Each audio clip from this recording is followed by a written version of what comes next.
दोस्तों मेटलर्जी में correct sequence आप लोगों को बताना है। पहले क्या होता है, फिर क्या होता है, फिर क्या होता है, फिर क्या होता है। सर मेटलर्जी होता क्या है? देखिए दोस्तों, आप लोगों को पता है जो मेटल्स होती है वो हमारे लिए बहुत जरूरी है, लेकिन जो मेटल्स है वो आप लोगों को प्योर स्टेट में नहीं मिलती। जैसे बात करें दोस्तों, हम लोग किसी की भी ले लो, आयरन की ले लो, तो आयरन आप लोगों को या तो ऐसे मिलेगा Fe2O3 स्टेट में, या कार्बोनेट स्टेट में मिलेगा, है ना। या मरकरी की बात करें, आपको सल्फाइड स्टेट में मिलेगा।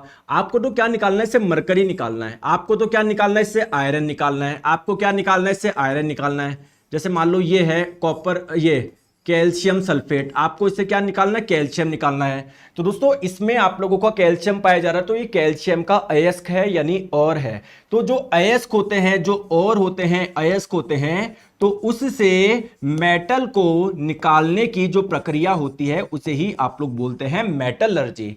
तो सर इसमें सबसे पहले स्टेप्स क्या होते हैं, आइए मैं आपको बताता हूं।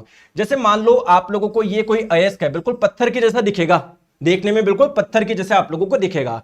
तो सबसे पहले आप लोग इसका क्या करते हो, चूरा करते हो, इसको क्रश करते हो। तो पहला स्टेप क्या है, क्रशिंग ऑफ ओर, यानी उसको आप लोग चूरा बना रहे हो। समझ में आ गया, क्रश कर रहे हो, उसको चूरा बना रहे हो, ठीक है।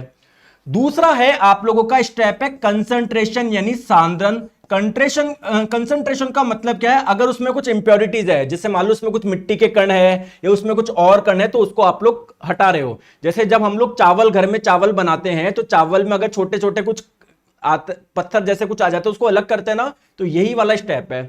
तीसरा बात क्या है, conversion of ore. Conversion of ore का मतलब क्या है, जैसे मान लीजिए मरकरी सल्फाइड है, या मान लो कैल्शियम कार्बोनेट है, तो चाहे सल्फाइड स्टेट में हो चाहे कार्बोनेट स्टेट में हो, आप लोगों को क्या बदलना है, उसको ऑक्साइड में बदलना है। कैल्शियम कार्बोनेट को बदलना है कैल्शियम ऑक्साइड में, मरकरी सल्फाइड को बदलना है मरकरी ऑक्साइड में। क्यों सर?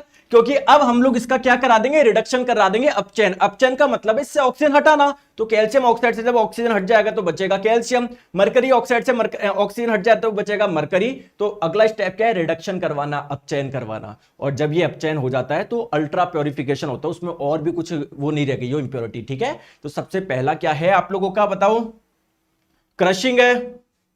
क्रशिंग है, क्रशिंग के बाद में कंसंट्रेशन, छानना। छानने के बाद में आप लोगों का अगर सल्फाइड है या कार्बोनेट है, तो उसको कन्वर्जन करना, उसका रूपांतरण करना ऑक्साइड में, और बाद में रिडक्शन करवा देना। ऑप्शन नंबर ए इसका सही आंसर हो जाएगा।